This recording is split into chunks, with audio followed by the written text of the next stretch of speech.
Imagine ceci. Tu te lèves un matin, tu entres dans un magasin sans le moindre cash. Mais d'une façon ou d'une autre, tu te sens riche parce que tu as une carte de crédit. Alors, tu la passes, tu prends ce que tu veux, et maintenant tu te sens heureux parce que tu peux obtenir tout ce que tu veux, même si tu n'as aucun argent. Mais ce que tu ne sais pas, c'est que tu es en train de construire une montagne de dettes que tu ne pourras pas surmonter. Cette dette va devenir ton obstacle vers la réussite si tu ne sais pas comment la contrôler ou l'éviter. Mais voici la partie que presque personne ne connaît. Les cartes de crédit ne sont pas conçues pour t'aider. Elles sont conçues pour te piéger. Et attends d'entendre la véritable raison derrière tout ça. C'est plus sombre que tu ne le penses. Aujourd'hui, on dévoile quelque chose que les banques espèrent vraiment que tu ne découvriras jamais. Comment les cartes de crédit maintiennent secrètement des millions de personnes dans la pauvreté. Et au fait, reste bien jusqu'à la fin. Car plus tard dans cette vidéo, je vais te montrer une astuce que les banques détestent absolument et qui peut te faire économiser des milliers.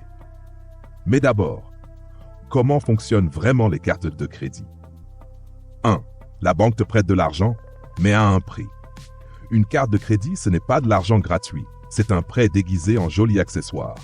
Tu empruntes aujourd'hui, et si tu es lent à rembourser, tu payes cher demain. Mais ça, ce n'est que la surface. Parce que le vrai piège arrive ensuite, et la plupart des gens ne le remarquent jamais. 2. Le paiement minimum, le profit maximum. Le paiement minimum est l'un des plus brillants pièges psychologiques jamais inventés. Il te donne l'impression que tu gères ta dette, alors qu'en réalité, la banque étale ton remboursement sur des années. Et tu sais ce qui rend ce piège encore pire. Quelque chose de sournois qui se produit en coulisses chaque jour. Et c'est 3. Les intérêts qu'on pose chaque jour. Oui, tous les jours. Pas chaque mois, pas chaque année, chaque jour. Ta dette grossit pendant que tu dors. Mais attends, car cette partie suivante explique pourquoi les gens tombent dans ces pièges, même s'ils en connaissent les risques. Comment les cartes de crédit sont conçues pour te maintenir pauvre? Premièrement, elles rendent les dépenses trop faciles. Les banques savent que si dépenser paraît simple, tu dépenseras plus. Alors, elles ont supprimé chaque point de friction. Rappelle-toi l'intro quand j'ai dit « tu te lèves sans argent et pourtant tu peux tout acheter ». Tu vois à quel point c'est facile. Tout ce que tu as à faire, tapoter, glisser, cliquer. Aucune douleur. Mais ce n'est que le premier piège psychologique. Le suivant est encore plus ingénieux et bien plus dangereux. Deuxièmement, les récompenses sont une distraction. Cashback, miles, points, ça sonne comme des cadeaux, non? Non, ce sont des appâts. Pendant que tu célèbres ton vol gratuit, la banque gagne de l'argent sur quelque chose que tu n'as probablement même pas remarqué. Troisièmement, les frais de retard et pénalités sont une mine d'or. Un seul retard est soudain, frais supplémentaires, taux d'intérêt plus élevé, score de crédit plus bas, c'est un effet domino financier. Mais le pire, tout le système t'encourage à agir d'une manière qui fait gagner la banque. Quatrièmement, ton score de crédit est un système de contrôle comportemental. Bon comportement signifie qu'il t'accorde plus de crédit. Tu crois qu'il t'apprécie, mais ce n'est pas le cas. Plus de crédit, plus de dépenses. Plus de dépenses, plus de dettes.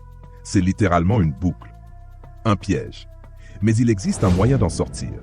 Et tout commence par un changement d'habitude auquel presque personne ne pense. La plupart des gens ne sont pas pauvres parce qu'ils sont mauvais avec l'argent. Ils sont pauvres parce que le système est conçu pour profiter de leurs difficultés. Mais voici le twist. Tu n'es pas obligé de jouer selon les règles de la banque. Il existe des failles. Et je vais te montrer 5 stratégies pour utiliser ces failles afin que tu évites de payer des dettes de carte de crédit toute ta vie. Mais avant de continuer, merci d'aimer la vidéo si elle t'a été utile. Merci pour ton soutien. Voici 5 stratégies pour battre le système. Regarde attentivement, car il y en a une que, si tu la manques, te fera tomber dans le piège de la dette. Stratégie 1.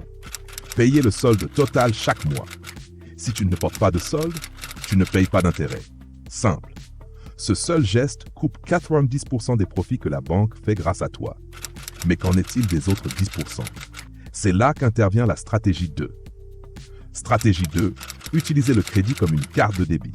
Si tu ne peux pas te le permettre aujourd'hui, ne paie pas. Cela détruit les pièges psychologiques dont je t'ai parlé plus tôt. Mais même avec ça, beaucoup tombent encore dans les pièges sans s'en rendre compte, d'où l'importance de la prochaine stratégie. Stratégie 3. Automatiser tes paiements. L'automatisation élimine les frais de retard, définitivement.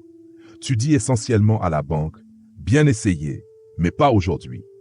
Mais attention, la prochaine astuce change réellement la donne.